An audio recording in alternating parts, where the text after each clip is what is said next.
Welcome back to the channel. This is Gillis TV, and thank you guys so much for tuning in as we are going to talk now about the Calgary Flames. I already did Vancouver today, Edmonton Oilers. Now it's time to do the other Western Canadian team, depending if you consider Winnipeg Western Canada. But that's besides the point. Is we're going to talk about the Flames here today, and if you're new to the channel, make sure to hit that subscribe button. As let's get into it, as I got a couple articles here, and they're going to talk about two things between the Calgary Flames. I'm just going to do one video instead of annoying you guys with two videos, and it saves me some workload if you know what I mean. So this article here says Calgary head coach Darryl Sutter was signing the Toronto Maple Leafs praise before their matchup on Saturday night, calling the Leafs the Flames' NHL best team at the moment. After the Flames' 5-4 overtime loss in Toronto, Sutter turned his attentions to the ref. Admittedly, the Leafs Flames game was hard to watch. The refs were so bad and inconsistent, and they kept taking away from the flow of the game. This was a story Sutter has seen over and over again, and after the game, he had this to say about the officiating. That's one thing I learned a long time ago. When you're in Chicago all those years and you come into Toronto, you know what goes on. I won't say nothing more. After taking 77 penalties against the Leafs, do you agree with the coach? Yeah, I streamed that game here on the channel with Dolany TV, and there was three penalties that Calgary took in the first 9 minutes. Yes, the Noah Hannafin one where the guy was almost on a breakaway. You needed to do that. That was fine. You bring down a guy like that, I'm fine with that penalty. The cross-checking ones, though, come on. Like Zadorov, I believe it was Zadorov, hardly cross-checked Matthews, and Matthews fell down. Matthews is a tough customer. I'm not taking that away from him. It's like in the NBA when a team fouls LeBron James.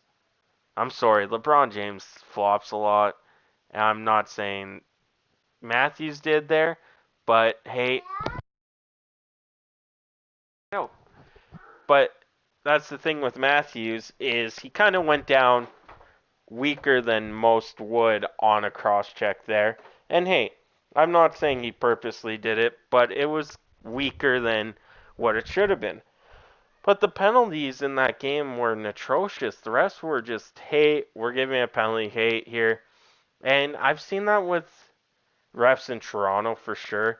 There's been one, being an Oilers fan, there's been one that ref that Chicago game when Edmonton played Chicago and had, I think there was 17 penalties in that game.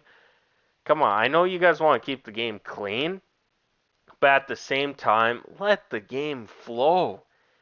Like if the game's flowing where it's back-to-back chances, one team's on a 4-on-2 the other way, the other team comes back, it's 3-on-1, and you're just gonna keep calling penalties. That's ruining the game.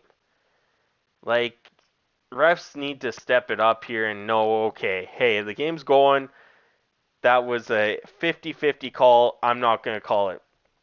Don't call the 50-50 goals, but call the ones that actually mean something to the game. Where okay, that's a blatant trip that right there.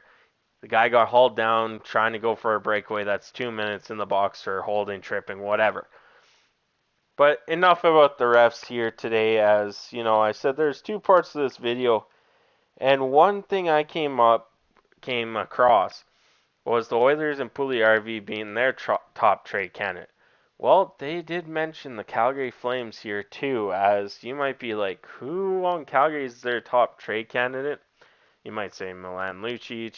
Hey, who knows? I don't really follow the Flames, watch the Flames that much to actually know which guy is playing terrible and which guy's not.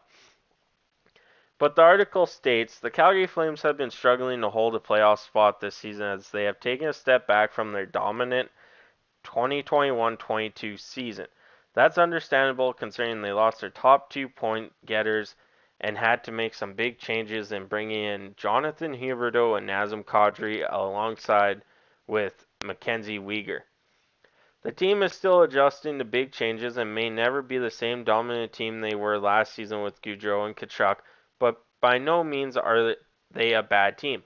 Having said that, they have many good defensemen and not enough room in their lineup to play them all, so they can afford to trade one to upgrade the front. The Flames' top trade candidate is Oliver Kylington. Though he is away from the team, the expectation is that he'll return to the team at some point. When that happens, there's really going to be a logjam on the Flames' blue line.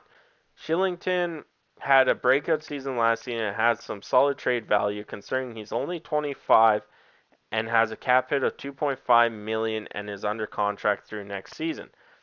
After 9 goals and 31 points in 73 games scored by Shillington, while logging just over 18 minutes a game last season, teams will definitely be interested in adding him, whether it be a contender or a rebuilder team. And, with the emergence of Mark Stone this year, where, you know, he's actually producing on the back end for Calgary, he's been a strong vocal point to their blue line. Their blue line's playing pretty good. There's been some hiccups. Uyghur the other night versus Columbus, where he gave up that breakaway chance.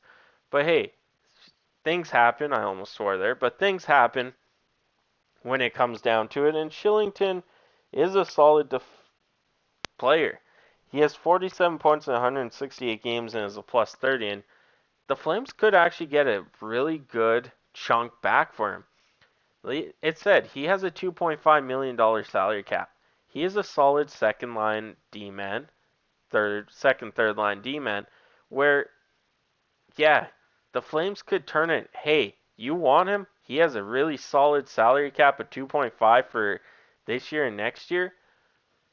You got to pay up for that because that is a steal of a deal for Shillington and whatnot. But let me know in the comments what you guys think about these articles, and I'll catch you on the next one.